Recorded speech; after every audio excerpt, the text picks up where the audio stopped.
Listo. Buenos días, mi nombre es Daniela Polimonilla Ríos, yo soy residente de primer año de pediatría en la Universidad del Valle y vamos a hablar sobre oxigenoterapia, principalmente en el ámbito de urgencias.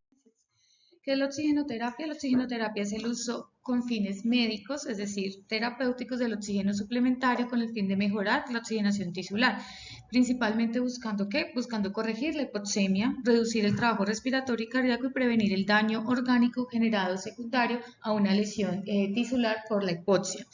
La oxigenoterapia se dirige a incrementar la oferta del oxígeno a los alveolos aportando una fracción inspirada de oxígeno que sea mayor a la que se encuentra en el aire. El oxígeno es un elemento que lo encontramos en toda la corteza terrestre, es el elemento químico que predomina en nuestra corteza terrestre y que adicionalmente es fundamental para los procesos de respiración a nivel celular. Se encuentra en la tabla atómica, en la tabla química como en el número atómico 8. Es altamente reactivo y oxidante y adicionalmente es un elemento que está presente en la atmósfera como un gas diatómico que es inoloro, inodoro, incoloro. ¿Cómo se ha desarrollado la oxigenoterapia en el ámbito de la pediatría? El oxígeno fue descubierto en 1774 y fue descrito por George Presley, quien después Lavoisier lo llamará como oxígeno. En 1907 se hará el primer uso clínico en neonatos, donde lo que hacen es que administran oxígeno a los niños recién nacidos cianóticos con un embudo cerca al rostro como si fuera un flujo libre. Ya entre 1920 a 1930 se empiezan como las primeras innovaciones experimentales en cuanto al uso del oxígeno, donde en este momento pues se da la administración de oxígeno por vía intragástrica, que pues ya actualmente pues no lo hacemos, pero fue un hito en su momento. Ya en 1934 se empiezan a diseñar los primeros dispositivos de oxígeno inhalado, donde Julius Hess pues desarrolló la caja de oxígeno que se introducía dentro de las incubadoras y pues daba una concentración limitada de oxígeno a esos recién nacidos, pero fue a base de los sistemas modernos que actualmente tenemos de oxigenación. Entre 1940 empezaron a desarrollarse, a comercializarse las primeras incubadoras con flujo de oxígeno, las cuales pues se diseñaron con el fin de tratar a los recién nacidos con cianosis, con apnea y aquellos que tenían unas taquimías transitorias del recién nacido. Y ya entre 1960 y 1970 aparece el monitoreo fisiológico de la oxigenación, donde pues aparecen los micrometros de los gases en sangre y el monitoreo transcutáneo mediante la oximetría de pulso. Bueno, entonces primero pues para hablar de oxigenoterapia tenemos que hablar de los principios fisiológicos de la oxigenación y la ventilación. Entonces el oxígeno pues va a necesitar ser transportado y entregado al tejido. Entonces esto hace parte de un fenómeno que se conoce como la cascada del oxígeno y el cual inicia desde la captación del oxígeno que se encuentra en el aire ambiente y que va a requerir de unos procesos que son claves para esto, que es la captación del oxígeno a nivel de los pulmones, la capacidad que tenga de transporte de la sangre a ese oxígeno y pues acá se incluye pues el transporte del oxígeno del alveolo a los capilares, la distribución global de los pulmones a los tejidos, donde pues va a haber una redistribución regional del oxígeno y ya después una difusión del capilar a la célula y ya después seguido del uso celular del oxígeno. Entonces, todos estos pasos para que llegue el oxígeno desde el aire ambiente hasta que sea metabolizado por el oxígeno, pues requiere de unos procesos metabólicos y fisiológicos que son muy importantes y que los vamos a hablar a continuación. Entonces, todo empieza desde el oxígeno que se encuentra en el aire atmosférico. Entonces, el oxígeno, vamos a ver que él va a estar en conjunto con otros gases que están mezclados en el aire ambiente y él se va a encontrar en una concentración del 21%. Entonces, en el aire pues encontramos nitrógeno, argón, dióxido de carbono. Este oxígeno que se encuentra al 21% siempre va a ser la misma concentración, pero él va a variar dependiendo de la altura a la que nos encontremos. Entonces, cuando estamos al nivel del mar, la presión atmosférica es de 760 milímetros de mercurio. A diferencia que estamos en Bogotá, que a medida que avanzamos a nivel de la altura, pues esa presión atmosférica va cambiando. Sin embargo, la concentración del oxígeno siempre va a ser la misma. Entonces, ¿qué es lo que sucede? Entonces, a medida que vamos avanzando en la altura y al disminuir la presión de los milímetros de mercurio, la presión atmosférica, esta cantidad de presión de oxígeno en el aire va a ir cambiando, es decir, va a ir disminuyendo. Esto es muy importante para entender porque algunas patologías pues se afectan más con la altura que con otras circunstancias, o hay condiciones que son fisiológicas que pueden afectarme, que me puede afectar la altura. Entonces, por lo menos en Cali estamos a una altura sobre el nivel del mar de 1080, lo que implicaría que estamos con una presión atmosférica de 683 milímetros de mercurio, es decir, que la presión parcial de oxígeno que encontramos en el ambiente es de 143 milímetros. Entonces, esto es muy importante porque esto pues me definir ya como tal cuánto oxígeno nosotros inspiramos y llega a nuestro vía aérea. Entonces, una vez que nosotros inspiramos el aire ambiente, este aire ambiente pues ingresa a través de las fosas nasales, pero también puede ingresar a través de la boca en algunas condiciones, o en los niños lactantes más chiquitos, que ellos también pueden tener respiración oral. Entonces, una vez ingresa a la vía aérea superior, que se extiende desde las fosas nasales hasta la glotis, que se va a conocer como la vía aérea superior, y a través de la vía inferior, que se va a dar desde la glotis, que se va a ascender distalmente desde la glotis hasta la 16ª generación bronquial, que se va a conocer como la vía aérea intermedia. Esta zona es una zona de conducción de gases, es decir, que no se da como tal el intercambio gaseoso y se conoce como el espacio muerto anatómico.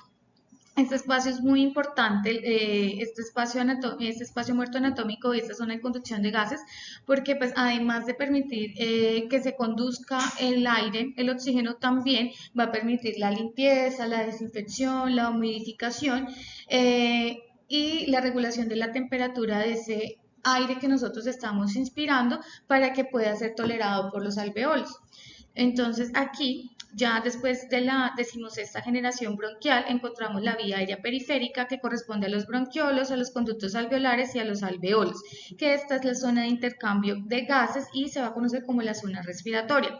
Es muy importante esta parte del espacio muerto anatómico. ¿Por qué? Porque aquí también vamos a encontrar un gas que es el vapor de agua, que aproximadamente se encuentra a una presión de 47 milímetros de mercurio, a una temperatura corporal de 37 grados. Entonces, ¿qué sucede? Que cuando ese oxígeno que nosotros inspiramos se encuentra con ese vapor de agua, va a disminuir la presión del oxígeno que nosotros inspiramos. Entonces, si estábamos inspirando 143 milímetros de oxígeno acá en Cali, pues tenemos que restarle este vapor de agua.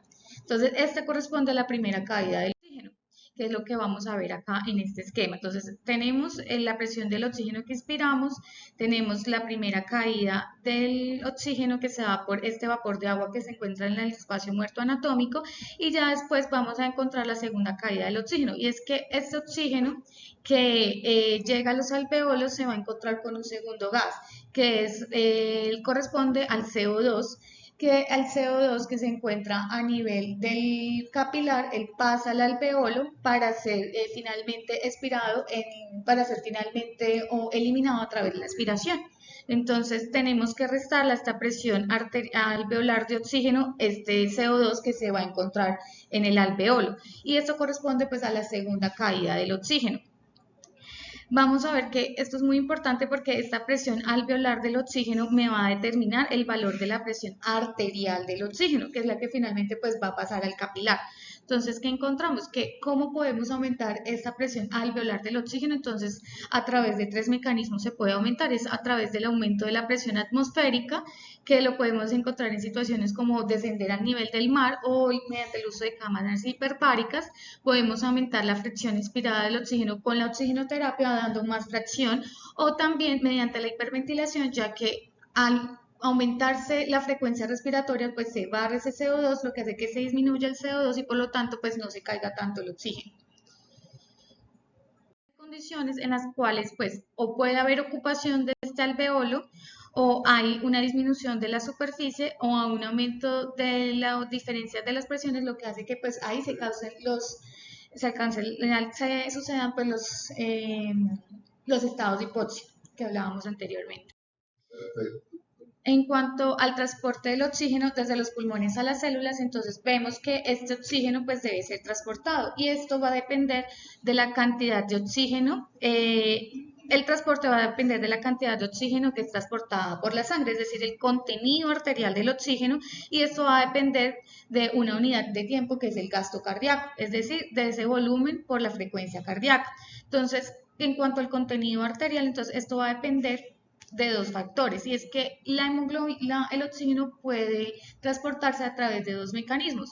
Puede transportarse disuelto en el plasma o unido a la hemoglobina. Cuando ella se transporta unida a la hemoglobina, vamos a ver que es como tal el principal mecanismo por el cual la hemoglobina pues es transportada. Sin embargo, el oxígeno disuelto en el plasma es muy importante. Entonces vemos que aproximadamente 0.003 milímetros de oxígeno es disuelto por cada 100 mililitros de sangre. Esto es muy importante porque aunque no es cuantitativamente significativo, sí lo es cualitativamente. ¿Por qué? Porque esta oxígeno disuelto en el plasma es el que me va a determinar la diferencia o la presión, me va a determinar más bien la presión arterial del CO2, que va a hacer que se dé esa diferencia de gradientes entre el alveolo y el capilar y entre el capilar y los tejidos. Y pues me va a determinar también el grado de saturación de la hemoglobina. Y en cuanto al oxígeno que está unido a la hemoglobina, entonces por cada gramo de hemoglobina se transporta 1.34 milímetros, milímetros de oxígeno, el cual pues vamos a ver que esta relación entre la presión arterial de oxígeno y el porcentaje de la saturación no es directamente proporcional, sino es lineal. Entonces aquí es cuando hablamos de la curva de disociación de la hemoglobina. Entonces vemos que la curva de disociación de la hemoglobina no es lineal, sino que ella es sigmoidea. ¿Y esto es por qué? Porque ella va a tener una zona que va a ser dependiente de los incrementos o de las variaciones de la presión arterial. Entonces vemos que por lo menos en esta parte de la curva, a medida que se aumenta o se incrementa la presión arterial de oxígeno, pues van a haber unos incrementos significativos en la saturación. Entonces hay algo que es el P50, que es la cantidad o el porcentaje más bien de hemoglobina, del 50% de hemoglobina que se satura, y esto se alcanza aproximadamente con 27 milímetros de mercurio. Entonces, esta es la cantidad de presión que requerimos para saturar el 50%. Por debajo de estos valores se dan metabolismos anaerobios. Y ya lo que vemos aquí es que con 62 milímetros de mercurio se satura el 90% de la hemoglobina, que sería lo ideal para producir todo el proceso de metabolismo aeróbico. Algo importante es que vemos que hay una parte plana de la curva de disociación de la hemoglobina, y esto ¿por qué se da? Porque a pesar de que hacemos aumentos de la presión arterial, pues no vamos a poder lograr saturar más allá de la hemoglobina que tenemos disponible. Entonces, realmente hay algo que es como un rango de seguridad de la hemoglobina, porque si lo que se ha visto es que cuando saturamos por encima del 100%, pues lo que estamos haciendo es generando unos toxicidad secundaria a la hiperoxia. Entonces, este sería como el rango de seguridad en cuanto a la oxigenación. Entonces, algo importante es que nosotros podemos tener unas desviaciones de la curva de hemoglobina tanto a la derecha como a la izquierda, y esto va a depender de unos factores como la temperatura, el pH, la presión arterial de CO2, pero también del metabolismo de los glóbulos rojos, que lo podemos ver a partir del 2,3 difosforoglicerato. Entonces, todas las desviaciones de la curva a la derecha va a hacer que esta P50 se desplace, como lo vemos aquí, y esto hace que haya una mayor afinidad por el oxígeno. Cuando se desplaza la curva hacia la derecha, vemos que hay una mayor afinidad del oxígeno, de la hemoglobina por ese oxígeno, lo que hace que haya más entrega, se disminuye, perdón, la afinidad de la hemoglobina por el oxígeno, lo que hace que se libere más fácilmente el oxígeno, es decir, que facilita la entrega a los tejidos. Y esto se da en ciertas condiciones, cuando tenemos aumento del CO2, cuando hay aumento de la temperatura. Entonces por cada un grado por encima de la temperatura, pues vamos a liberar 10 milímetros más de oxígeno a los tejidos. También cuando hay aumento del metabolismo eritrocitario, cuando hay disminución del pH en los casos de acidosis, y esto es muy importante porque en algunos tejidos que están metabólicamente activos, pues se va a facilitar más su entrega y también en ciertas condiciones como la sepsis. Y también entonces encontramos la desviación de la curva hacia la izquierda, donde vemos que este P50 pues va a estar más desviado, es decir, que con menos presión arterial de oxígeno pues se va a saturar más rápido esa hemoglobina.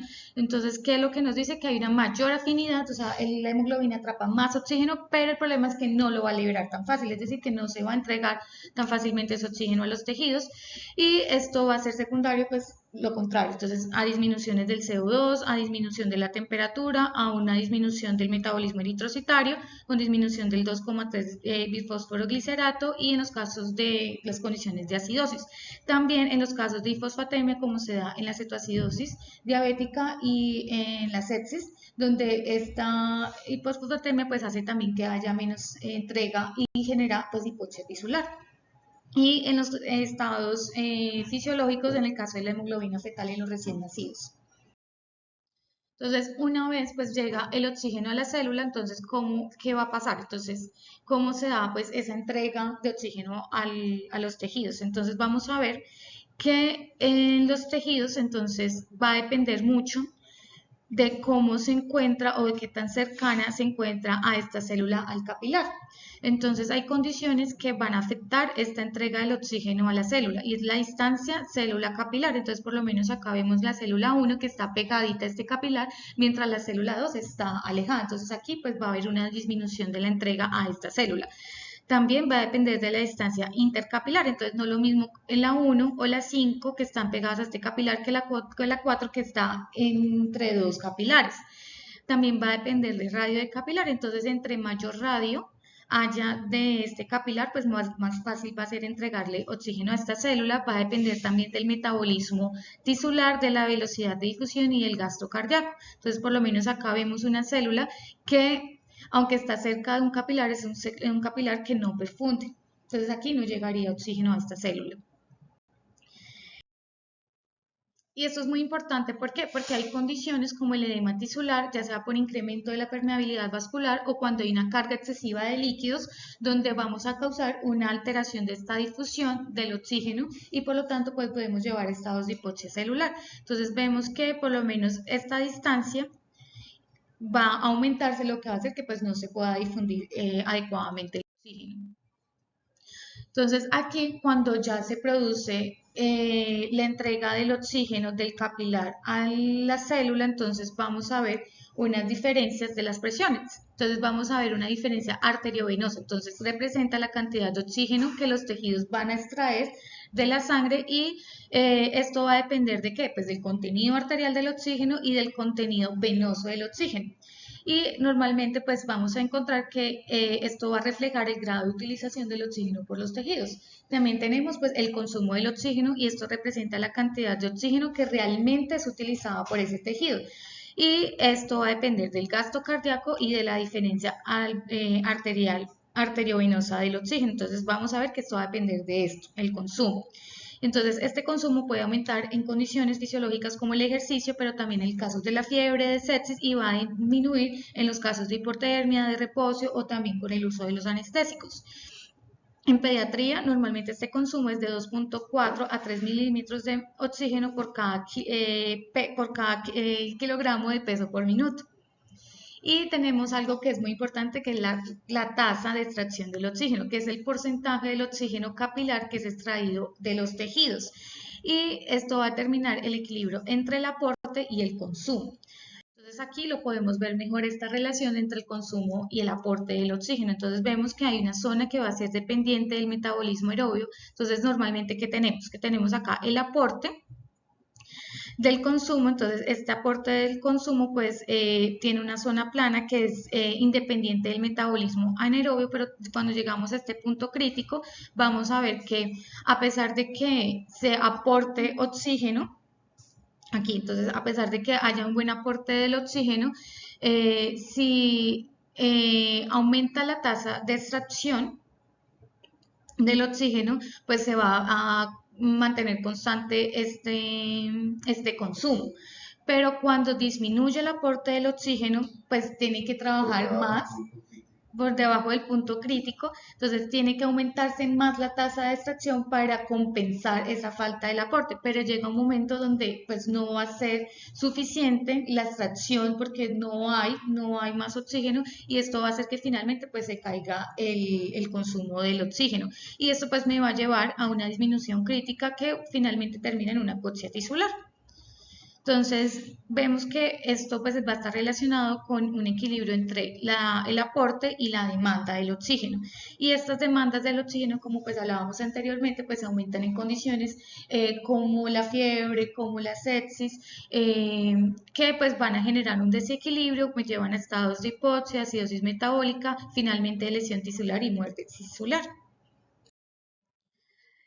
Además de todo lo que hemos hablado, pues es muy importante tener en pediatría, tener en cuenta que en pediatría pues tenemos unas diferencias anatómicas y fisiológicas que hace que pues los niños sean un poco más sensibles que los adultos realmente o que sean mucho más vulnerables a los cambios de las presiones y a todas esas condiciones fisiológicas que hemos hablado. Y es que principalmente anatómicamente pues los niños van a tener una vía aérea que es mucho más estrecha, que es mucho más colapsable, tiene una lengua que es proporcionalmente más grande, entonces esto hace que pues ellos, el espacio muerto de ellos sea diferente al de los adultos, la caja torácica es mucho más blanda y está mucho más horizontalizada, por lo tanto pues va a variar en los ciclos de inspiración y de expiración. El diafragma es el músculo principal respiratorio de los niños, mientras que los adultos tienen un uso más eficiente de los músculos accesorios y esto va a hacer pues que los niños tengan una menor capacidad residual funcional y tengan además por su metabolismo una demanda mucho más alta de oxígeno. Entonces,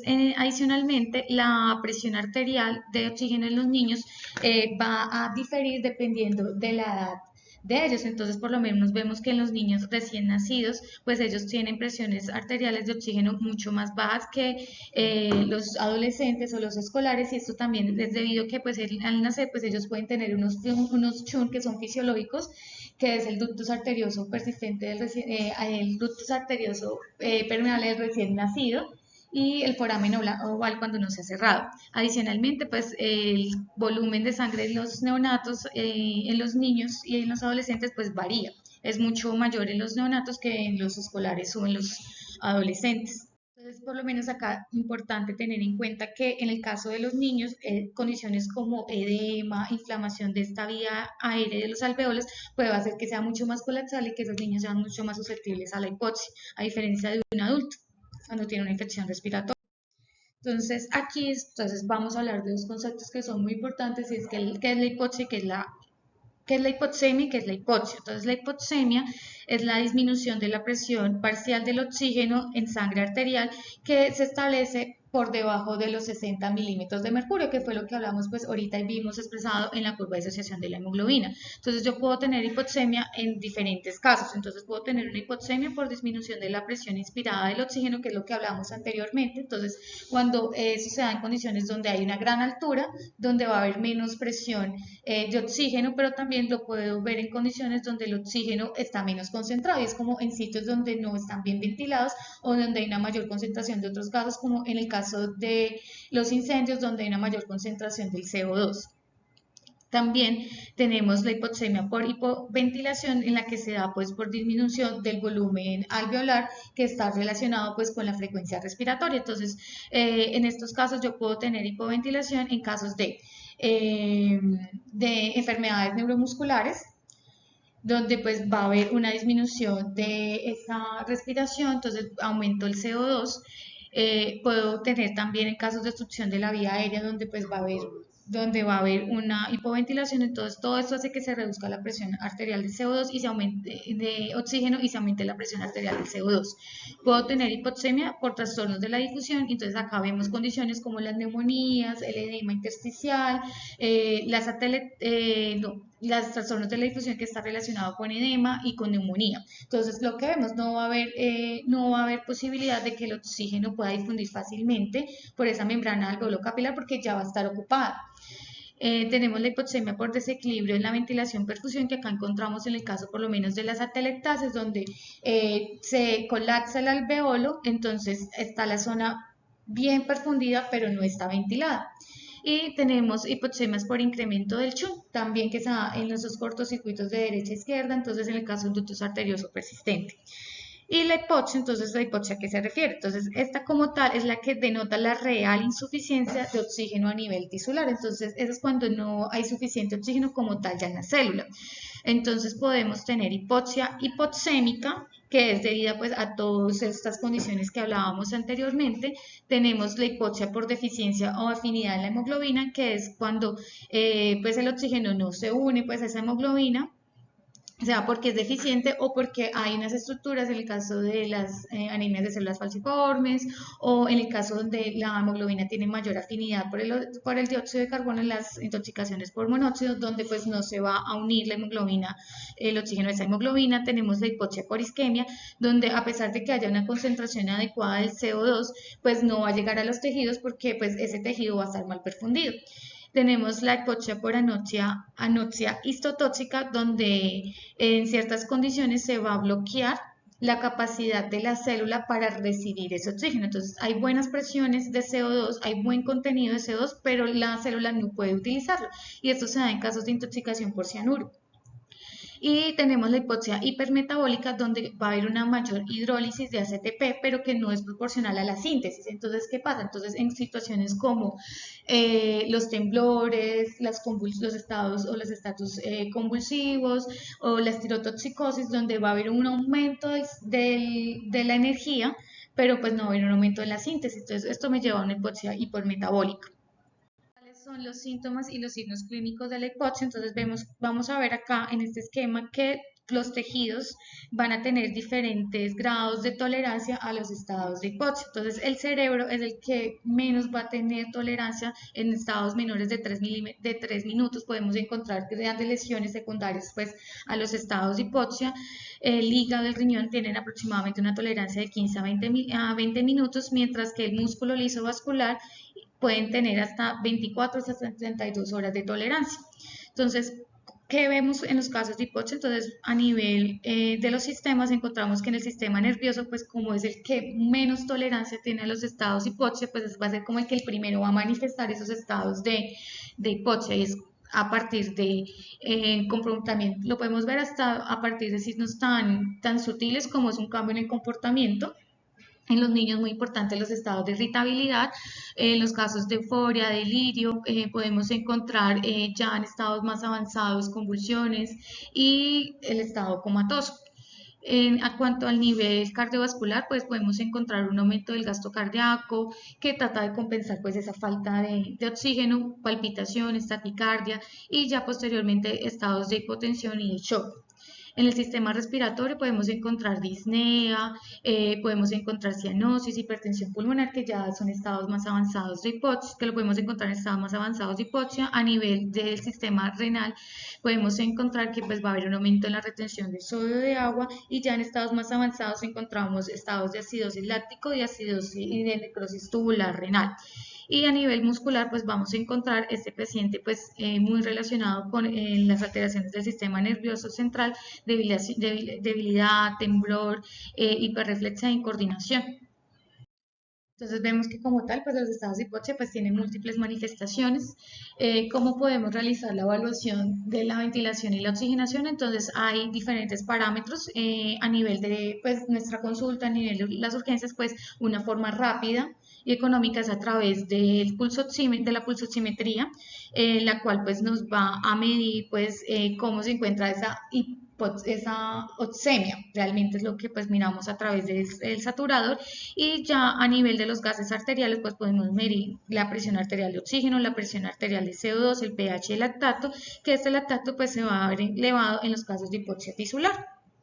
Y algo que podemos hacer rápidamente para evaluar el grado de oxigenación es a través de la medición de la PAFI que lo hacemos en los gases arteriales y la SAFI que lo hacemos a través de la pulsoximetría de flujo. Entonces, normalmente pues decimos que valores por debajo de 100 en la PAFI pues corresponden a unas hipoxemias que son graves y la SAFI aproximadamente de 235 podemos encontrar estados pues, graves de la oxigenación.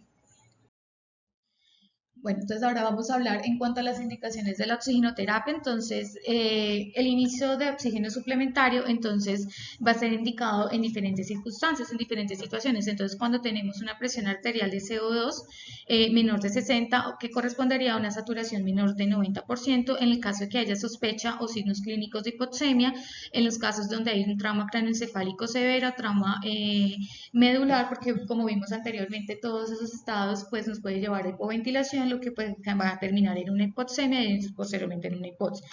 El trauma de tórax debido pues en el contexto de la contusión pulmonar, de un neumotórax, en los accidentes cerebrovasculares donde a pesar de que no haya hipoxemia, en los casos de disnea sin hipoxemia, en los crisis de dolor falciforme, en la disnea maligna en caso de los cuidados paliativos, en las intoxicaciones por monóxido de carbono. ¿En qué casos no se debe usar o no se debería usar el oxígeno, o si lo vamos a usar debe ser de forma muy controlada? Y es en el caso de las cardiopatías congénitas que dependen del ductus, como cuáles, como son la atresia pulmonar, el síndrome del corazón hipoplásico izquierdo, en la estenosis aórtica crítica, en la transposición de grandes vasos y en la coartación de la aorta. ¿Por qué? Porque este ductus va a hacer que o va a compensar y va a hacer que pues no haya una disminución del flujo a nivel sistémico ni pulmonar. Entonces, si yo lo cierro con el oxígeno, acordémonos que el oxígeno pues él aumenta el flujo vascular, entonces si cerramos ese ducto pues ya no va a compensarse y pues vamos a llevar a este paciente pues a una complicación más grave, incluso la muerte. Importante tener en cuenta que el oxígeno pues es un medicamento y que como todo medicamento pues si lo usamos de forma indiscriminada o si lo usamos a unas dosis no adecuadas pues va a llevar a riesgos y va a llevar a complicaciones. Entonces vemos que el oxígeno puede ser altamente tóxico y en lugar de favorecer a mi paciente pues antes lo va a complicar. Entonces el oxígeno disminuye las resistencias vasculares, pulmonares y sistémicas, pero en algunos lechos vasculares especiales, pues lo que hace es que me genera vasoconstricción y esto se ve a nivel de la retina, del intestino, por lo cual va a ser muy importante en el paciente prematuro y en el neonato. ¿Por qué? Porque yo puedo causarle una retinopatía o una enterocolitis necrotizante secundario a este oxígeno cuando está a dosis altas. Adicionalmente, pues aumenta la producción de radicales libres, que esto lo que va a hacer es que me va a producir un estrés oxidativo que va a hacer que haya un aumento en la señalización de las vías celulares que están relacionadas con la muerte y la apoptosis celular. Y adicionalmente recordemos que el oxígeno, pues cuando nosotros lo usamos como un medicamento que se encuentra en forma de gas comprimido, que está frío y seco. Y esto pues me va a generar unos cambios termodinámicos a nivel del epitelio celular que va a favorecer una lesión a nivel de los pulmones. Entonces, vemos que esta toxicidad por el oxígeno va a estar determinada por la presión del oxígeno en la cual yo lo uso, pero también por el tiempo de exposición a este gas. Sin embargo, cuando yo lo uso a altas concentraciones, a pesar de que el tiempo sea muy limitado, yo puedo generar una lesión grave. Y esto lo que vemos es que por lo menos cómo es la progresión de esa lesión tisular. Entonces, entre las 0 a las 12 horas, yo puedo generar un daño endotelial, edema intersticial, entre las 12 a 30 horas yo que veo una alteración de la extensibilidad de la capacidad vital y entre las 30 a las 72 horas de engrosamiento de la membrana alveolo capilar que pues me va a afectar la difusión. Entonces en lugar de yo mejorar a mi paciente, lo que yo antes estoy haciendo es que propagar y aumentar más todo ese daño tisular y esos estados de hipoxia y hipoxemia y en un tiempo mayor de 72 horas yo una lesión de las células alveolares. Entonces, ¿qué pasa? Que se destruyen los neumocitos tipo 1 y lo reemplaza por neumocitos tipo 2. Entonces, todo esto va a hacer que pues haya como tal un proceso de fibrosis pulmonar, que eso es lo que lo veríamos en los pacientes con displasia broncopulmonar. Entonces, yo puedo tener diferentes manifestaciones clínicas de la toxicidad por CO2, por oxígeno, perdón, que van desde condiciones como las atelectasias por absorción. Acordémonos que el alveolo también tenemos nitrógeno, que hace parte del gas atmosférico. Entonces, cuando yo doy altas dosis de oxígeno, lo que hago es que yo desplazo ese nitrógeno, entonces ese nitrógeno pues ya me va a tener una menor presión en el alveolo, va a difundirse al capilar y lo que hago es que colapse el alveolo. Entonces ahí es cuando va a haber las atelectasias, puedo generar hipercarnia inducida por el oxígeno, puedo llevar al paciente a un síndrome de dificultad respiratoria, en los neonatos la displasia broncopulmonar, la retinopatía del prematuro y la hemorragia de la matriz terminal. donde pues va todo esto está relacionado con la vasoconstricción secundaria en estos lechos que son muy susceptibles al oxígeno. En cuanto al estrés oxidativo, entonces vemos que en este caso, pues la lesión celular va a ser inducido por un exceso de los radicales libres, que los radicales libres se derivan del oxígeno y causan daño a las proteínas, a los lípidos y al ADN.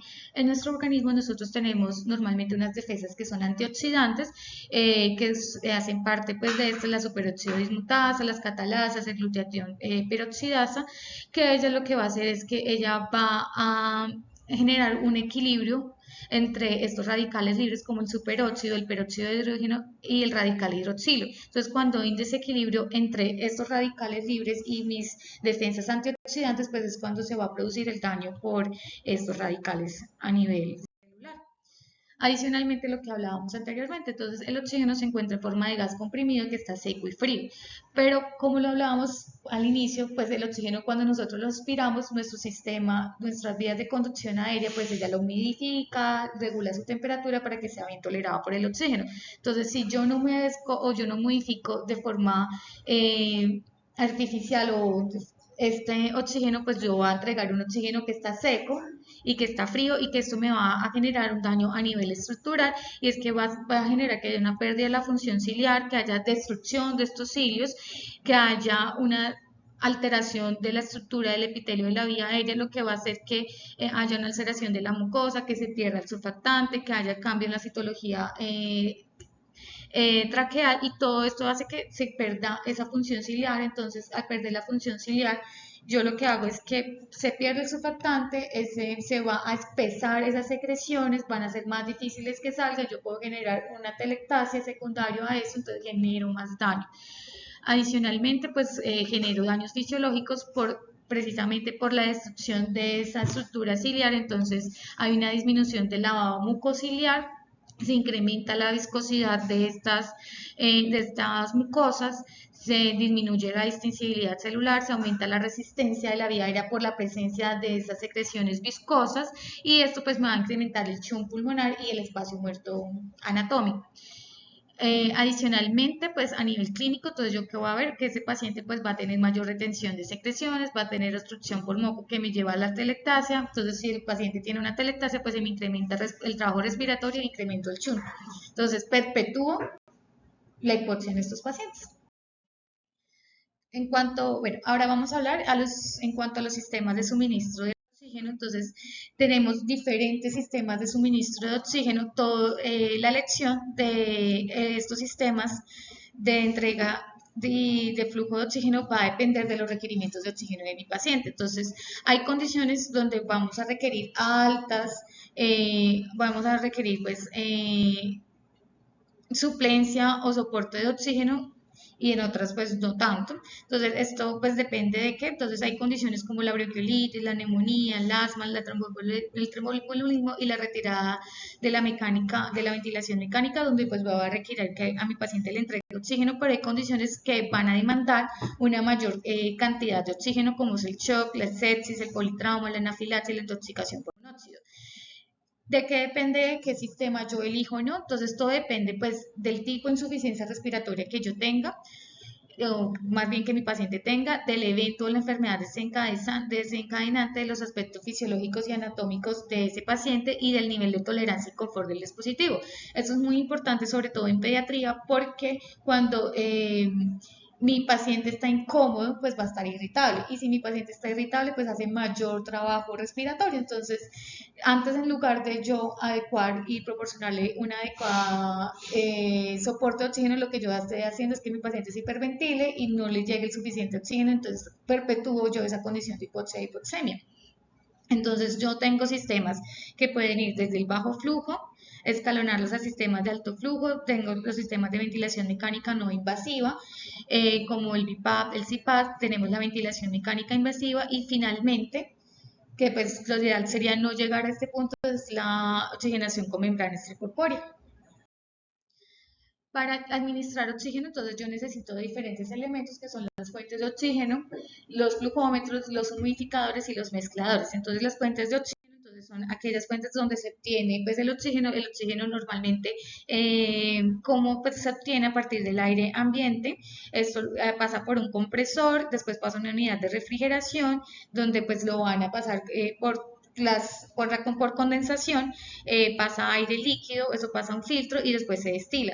Y esto es lo que nosotros vemos pues afuera de los hospitales, que son los tanques de oxígeno líquido, que a través de unos sistemas de flujo pues lo vamos a encontrar en todos los servicios y unidades del hospital.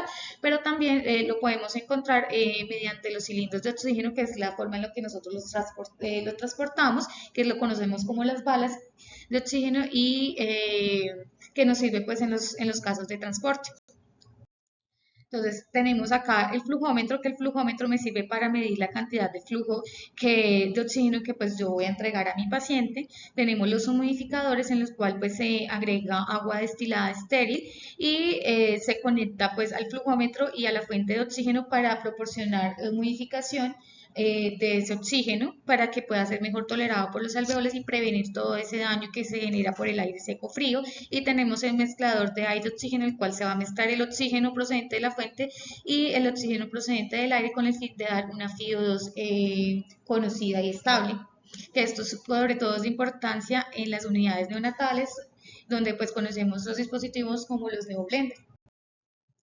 Entonces, en cuanto a los sistemas de bajo flujo, entonces vamos a encontrar que estos sistemas de bajo flujo son los más utilizados, pero muchas veces son los que utilizamos de una manera inadecuada y con el que podemos generar más daño a nuestro paciente. Entonces, aquí encontramos que el oxígeno administrado se va a mezclar con el oxígeno que se encuentra inspirado en el ambiente, y esto me hace que se administren unas FiO2 que son variables. Entonces, los sistemas de bajo flujo, la FiO2 que yo administro a mi paciente va a depender del flujo de oxígeno que yo le suministro, va a depender del tamaño del reservorio anatómico o mecánico, y va a depender del patrón respiratorio del paciente. Entonces, todo esto hace que, como tal, yo en los sistemas de bajo flujo pues pueda dar FiO2 que muchas veces son desconocidas o que no son controladas, y esto puede hacer que yo dé fracciones fracciones que no son adecuadas. Entonces, en cuanto al flujo de oxígeno, es muy importante que en los neonatos pues no demos flujos mayores de 1 litro por minuto, en los pediátricos que no demos flujos mayores de 3, y en los adultos y en adolescentes flujos de 5 litros por minuto. ¿Por qué? Porque generalmente cuando damos flujos mayores de esto, pues llenamos todo el espacio del reservorio anatómico, no estamos beneficiando más a nuestro paciente, pero sí le estamos causando más daño por esa inspiración de ese oxígeno a un FiO2 alto, sobre todo las lesiones nasales y las erosiones de la vía aérea superior. Va a depender, como hablábamos anteriormente, adicionalmente, pues va a depender del reservorio anatómico mecánico. Entonces, cuando yo doy oxígeno por un sistema de bajo flujo, pues yo ¿qué hago? Yo lleno este reservorio anatómico, pero mi paciente también respira. Entonces, cuando él respira, pues también va a haber una mezcla tanto del oxígeno que yo entrego acá al 100% y que está en este reservorio anatómico, pero también del oxígeno que yo respiro, y esta mezcla pues hace que haya una disminución pues de la FiO2. ¿Yo cómo puedo aumentar la FiO2 en este caso? Entonces yo puedo aumentar el reservorio, entonces a través de dispositivos, que es como el reservorio mecánico. Entonces, por eso es que en algunos dispositivos de bajo flujo vamos a encontrar estas bolsas, que lo que hacen es que permiten aumentar la FiO2, aumentando pues este espacio donde se va a encontrar el oxígeno.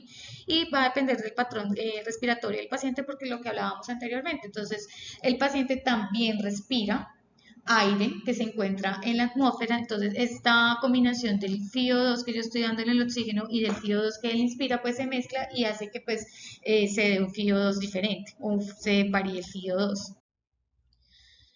En cuanto a los dispositivos, entonces tenemos la cánula nasal simple, que es el mecanismo más utilizado.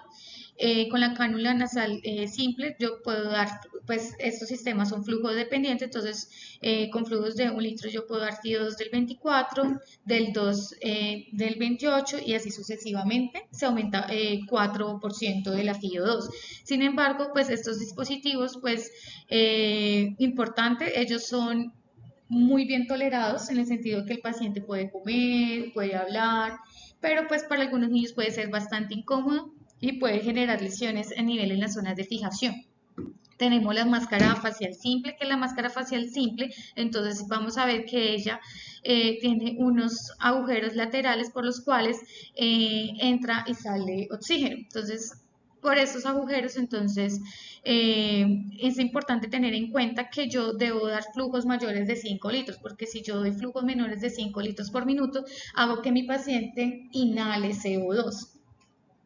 Con la mascarilla simple yo puedo lograr dar fracciones inspiradas de CO2 que van desde el 35 hasta el 60%. Generalmente importante, pues el rendimiento de la máscara va a estar o va a depender del tamaño, del sello que se logre y adicionalmente pues son muy mal tolerados porque pues vamos a ver que generalmente sobre todo los niños lactantes en los escolares pues no lo van a tolerar. Y tenemos los dispositivos con máscara con reservorio, que lo hablábamos anteriormente para aumentar esa reserva de oxígeno, y vamos a tener las máscaras de reinhalación parcial y las máscaras de no reinhalación. Entonces, que ellas me pueden proporcionar FIOs desde el 60 hasta el 100%. Entonces, aquí vamos a hablar un poco más de las diferencias entre la máscara de reinhalación parcial y la de no reinhalación. Entonces, en el caso de la reinhalación parcial, ella pues no tiene ella como tal en este sistema pues no hay como tal una válvula que me permita separar el oxígeno del CO2 que mi paciente exhala. Es decir, que va a haber una combinación y mi paciente pues puede exhalar este CO2 y tiene unas válvulas que son las válvulas de salida bidireccional que permite pues que parte de ese CO2 que mi paciente exhala pues se elimine, pero una parte pues mi paciente lo va a inhalar. Entonces es muy importante acá pues tener un adecuado flujo para pues disminuir esa posibilidad. Y tenemos las máscaras de no reinhalación, las cuales tienen un sistema unidireccional, es decir que, y acá pues va a haber también una válvula que me va a impedir que el CO2 que mi paciente exhala pues vuelva a entrar al sistema y lo inhale. Entonces acá pues el paciente va a inhalar el oxígeno y el CO2 se va a eliminar a través de estas válvulas unidireccionales. Entonces, la FIO2 aproximada que podemos administrar con la máscara de reinhalación parcial es de 40 hasta el 70%, mientras que mediante la máscara de no reinhalación podemos dar FIO2 hasta del 100%. Tenemos otro método de administración de bajo flujo, que es el oxígeno a flujo libre, en el cual pues es mucho más simple, es menos invasiva, pero es menos confiable porque no tenemos como una FIO2 específica. Es muy útil sobre todo en los neonatos y en los lactantes que no pues van a tolerar dispositivos como la máscara o la cánula. Sin embargo, la FIO2 que tenemos es baja y es variable, puede ser aproximadamente entre el 30 al 40% con un flujo a 10 litros. Es muy difícil de precisar la FIO2, sin embargo, pues la ventaja es que es no invasiva. Tenemos los sistemas de OxyHood o de cámara cefálica, que ellos se pueden comportar como un sistema de bajo flujo, pero también como un sistema de alto flujo. Todo depende de cómo pues se adapte ese OxyHood. Entonces, normalmente, el flujo recomendado cuando administramos oxígeno por el OxyHood es de 7 a 10 litros. Ellos pueden mantener FIO2 variables entre el 22 hasta el 80%. Entonces vemos que realmente es muy imprecisa la administración de FIO2 a través de estas cámaras. Cuando damos flujos muy bajos o FIO2 muy bajos, podemos tener el riesgo de que ese recién nacido pues va a reinhalar ese CO2 sin oxígeno. ¿Y qué podemos hacer? Pues podemos mejorar el sistema mediante un adaptador Venturi que pues convierte ese sistema en un sistema de alto flujo, lo que va a permitir que pues haya un mayor control de esa FIO2 que administramos. Entonces es muy importante tener en cuenta que pues él tiene unas limitaciones y es que puede perder su eficacia por un sellado inadecuado, o cuando pues acá vemos él tiene como unas cámaras, unos agujeros, esos agujeros los dejamos abiertos, entonces se pierde la FIO2. Entonces es muy invariable dar oxígeno por esto y antes podemos causar más daño porque podemos dar FIO2 muy altas en recién nacidos que, como vimos, pues ellos pueden ser más susceptibles a estos altas proporciones de en cuanto a los sistemas de alto flujo, entonces los sistemas de alto flujo, ellos están diseñados para que suministremos un flujo de gas superior o igual al flujo inspirado del paciente, lo que hace que se garantice una FIO2 que es constante y que es conocida y que va a ser independiente del patrón respiratorio del paciente, que es lo que pues no sucede con los sistemas de bajo flujo. Ellos actúan a través de un principio que es el principio de Bernoulli, en el cual que dice que todo gas que pasa una rápida a una velocidad rápida por un conducto que está constreñido, lo que va a hacer es que se genere un cambio en la presión que va a hacer que se absorba por succión oxígeno del aire y entonces acá se genera pues una mezcla entre el oxígeno que administro y la mezcla de aire que está en el ambiente. Entonces este es el principio por el cual pues se diseñan los mecanismos de Venturi.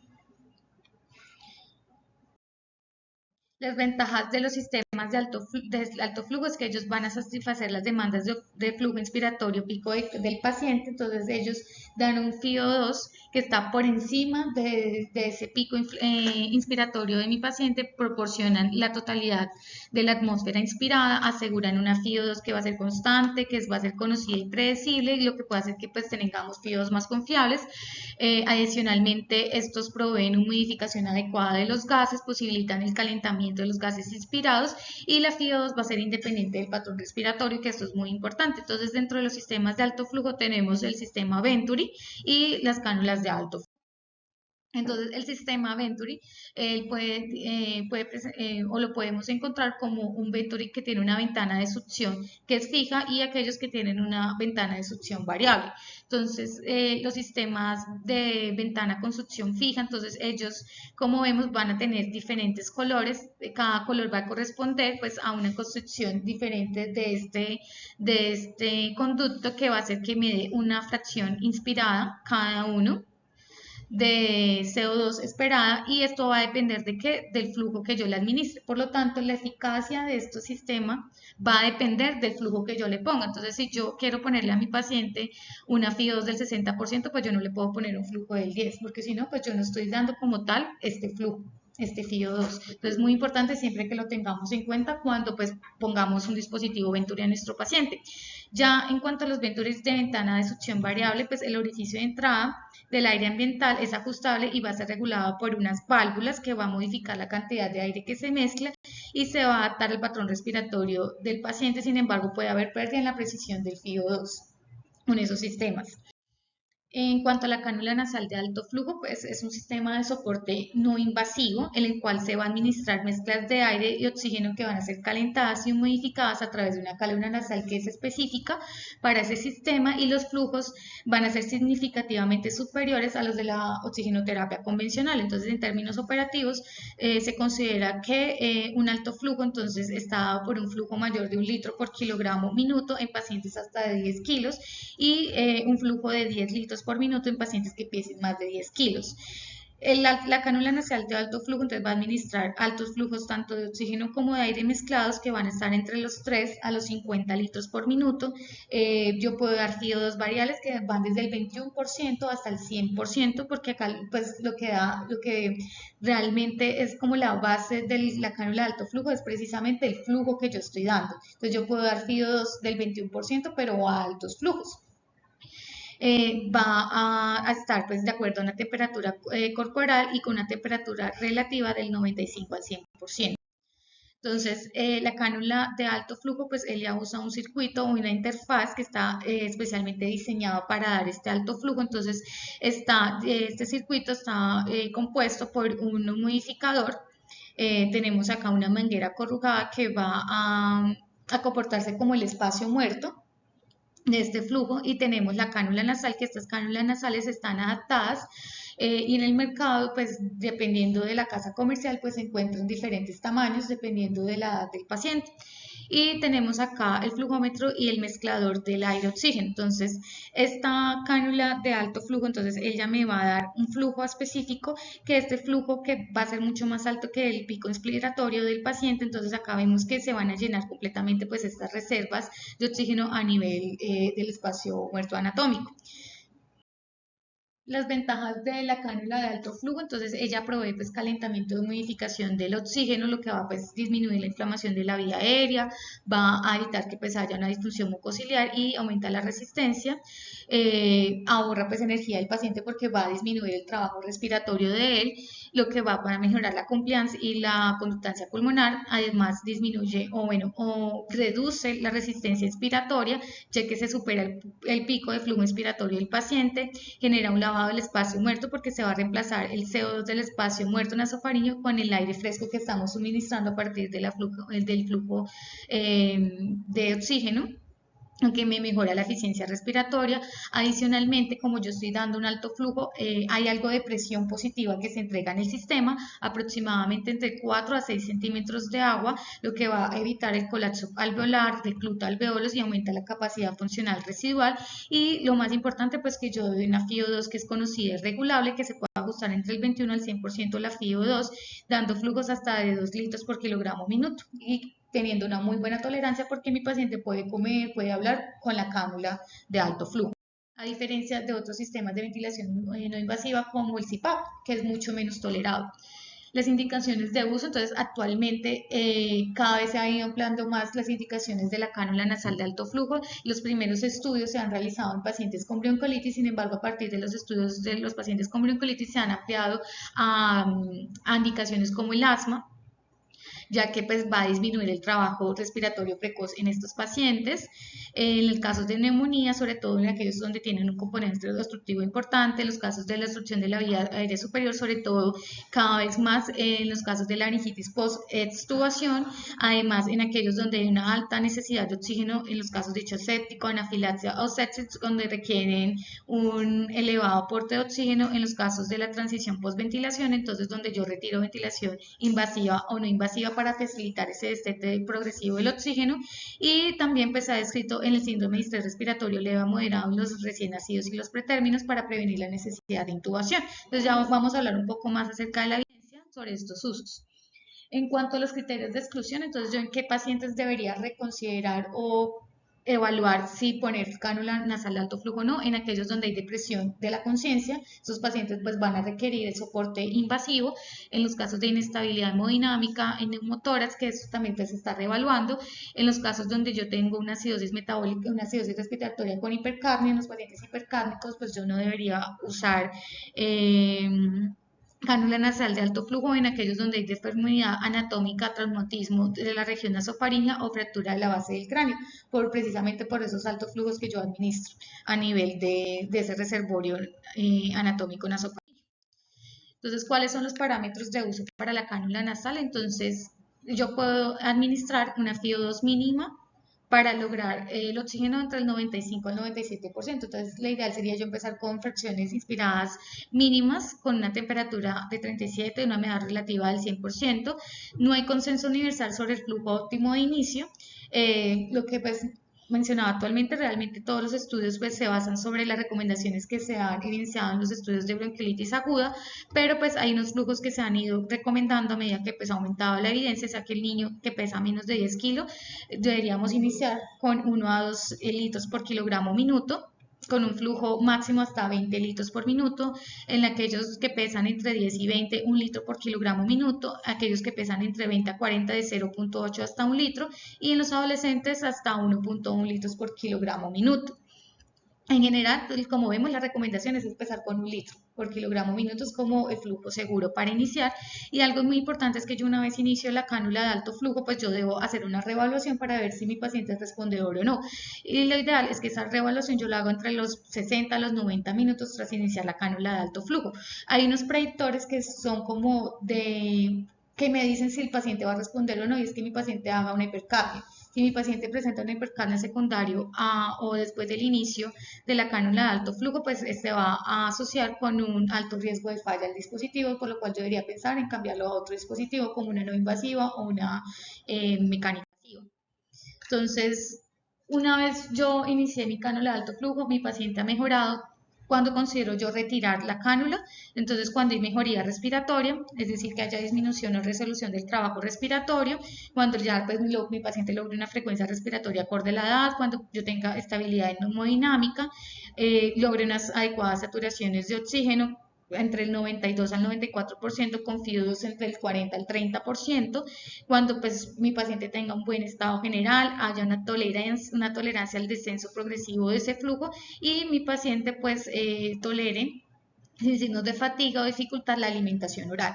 Entonces, hay un proceso que es el weaning, donde pues hay unos pasos para reducir este flujo y consiste en que yo puedo reducirlo en pasos de 2 a 5 litros por minuto según la edad y el peso y lo que busco es que mi paciente mantenga una saturación mayor del 94% a medida que yo voy reduciendo ese flujo y yo voy observándolo cada 30 a 60 minutos tras cada descenso. Entonces yo puedo suspender la cánula de alto flujo cuando el flujo es menor de 2 litros por minuto y la FIO2 que yo administro es menor del 30 al 35% con buena tolerancia. Cuando se evalúa la cánula nasal de alto flujo versus la ventilación mecánica no invasiva, vemos que en cuanto a los dispositivos como CPAP o BiPAP, ellos pues van a ser mucho más tolerados por los pacientes, sobre todo pues en los pacientes pediátricos. Ambos pues me permiten reducir el espacio muerto y generar PIP. Sin embargo, pues la ventilación mecánica no invasiva mejora la oxigenación y la ventilación alveolar directamente. La ventilación se controla parcialmente, especialmente con el BiPAP, donde en el caso, pues a diferencia del CPAP, que es la presión continua de la vía aérea, el BiPAP va a tener una presión diferente en la expiración y en la expiración, donde la expiración, pues esa presión va a ser mucho menor. Esto pues va a hacer que se controle parcialmente pues la ventilación de mi paciente eh, generalmente pues la ventilación mecánica no invasiva es mucho mejor tolerada en los casos de hipercapnia o de falla ventilatoria. Entonces aquí hay algunos estudios donde me muestran cómo se comporta la cánula de alto flujo cuando yo la comparo con los dispositivos de la vía aérea, sobre todo cuando yo estoy buscando pues que este paciente se libere rápidamente del soporte de oxígeno. Entonces, eso es un estudio que se publicó en JAMA en el 2022, donde el objetivo fue evaluar si la terapia con cánula nasal de alto flujo no era inferior al CPAP, sobre todo pues cuando yo evaluaba el tiempo de liberación de la asistencia respiratoria, lo que mostraron es que no era inferior usar cánula nasal versus el CPAP, que aproximadamente el tiempo de liberación del soporte con la cánula de alto flujo era de 52-53 horas versus el CPAP que era de 48 horas. Entonces realmente no era una diferencia estadísticamente significativa, pero la cánula nasal sí tenía unas ventajas y es que los pacientes requerían menos sedación porque es mucho más tolerado por los pacientes,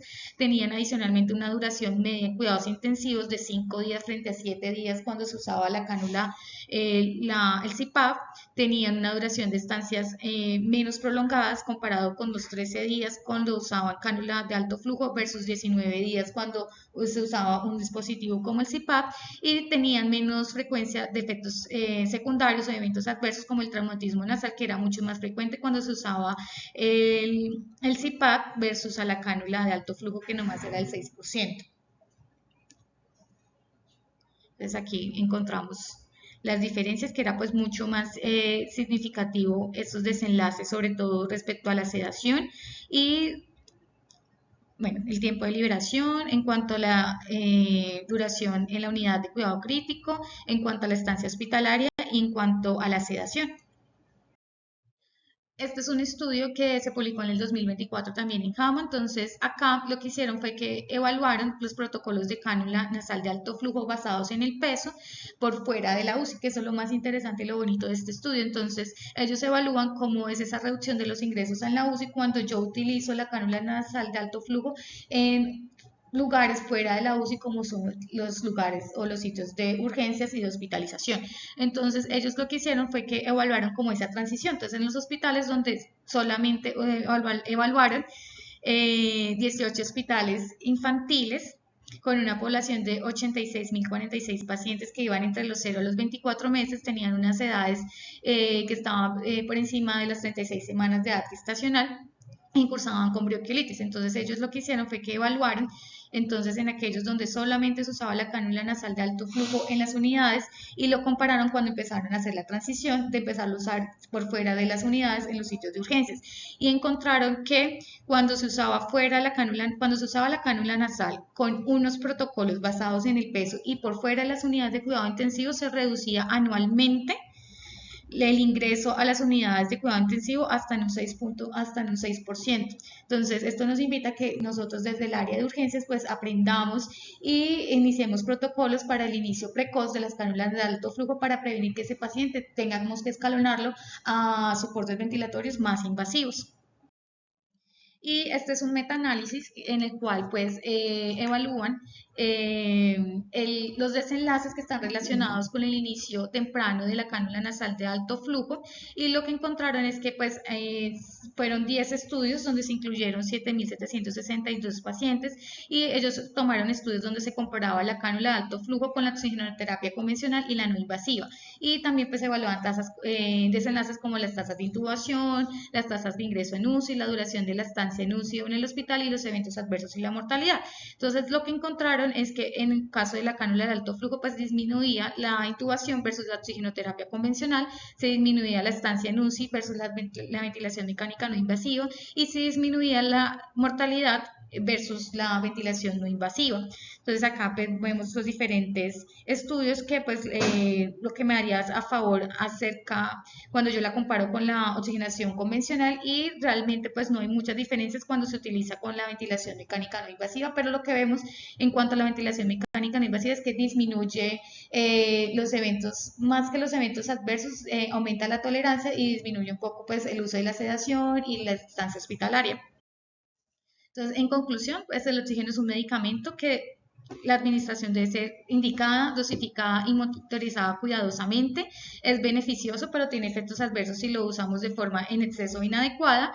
Y la cánula pues es útil en entornos sin acceso a ventilación mecánica no invasiva o en UCI, y que pues me va a disminuir pues la necesidad de soporte invasivo en estos pacientes, y la falta de mejoría clínica o empeoramiento tras el inicio de la cánula nasal de alto flujo pues nos debe hacer pensar que haya un alto riesgo de falla en el sistema, por lo cual mi paciente va a requerir un soporte mucho más alto. Muchas gracias.